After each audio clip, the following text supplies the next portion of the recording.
package Granada suiting, it would have been Johnny Kidd and the Pirates, Del Shannon, Roy Orbison, all these amazing people on the one package, probably when I was about 15, tooting Granada.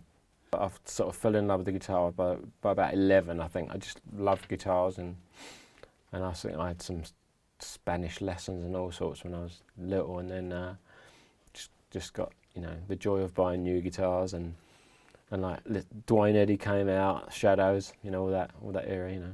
And one of my oldest friends was the drummer of Mud, Dave Mount, and he was a neighbour from an early age, and he moved to a different part of Mitcham, and we were still in touch. We met each other in the holidays, and he learnt drums as well. So I formed a group with him, and we advertised in the Melody Maker for another musician, a bass player and stuff, and it all extended from there really.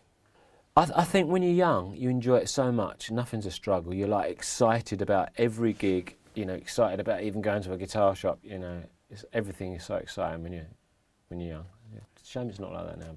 But I can remember going on the bus with amp and guitar down to Dave's to rehearse, and then later, my dad when we were just a three-piece, my dad got conned into driving us everywhere, and he loved it. He was the roadie, my dad. I think he had a lovely era at the time.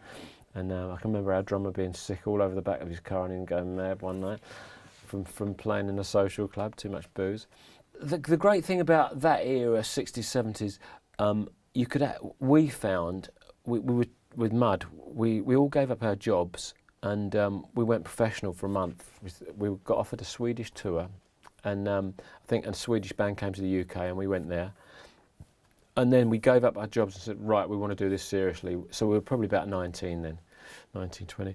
And from that tour onwards, we managed to get agents in the UK. We'd be touring all over the place. A lot of bands used to think we came from Manchester, but we didn't, because we were always up in Newcastle, Manchester, Scotland, everywhere. And we made a really good living before we were even known, you know, which there were loads of gigs out there then.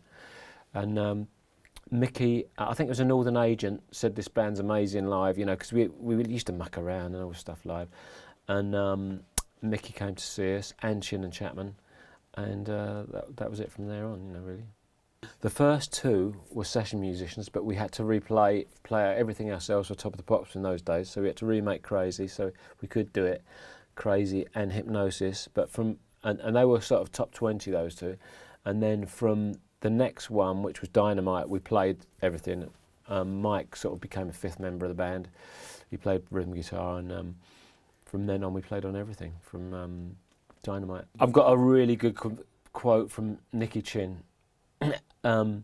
We spent a whole day on Tiger Feet, and we were allowed to write our own B-sides. He said that at the end of the day, right, we've got 15 minutes to make this B-side. I think we've got that on tape somewhere.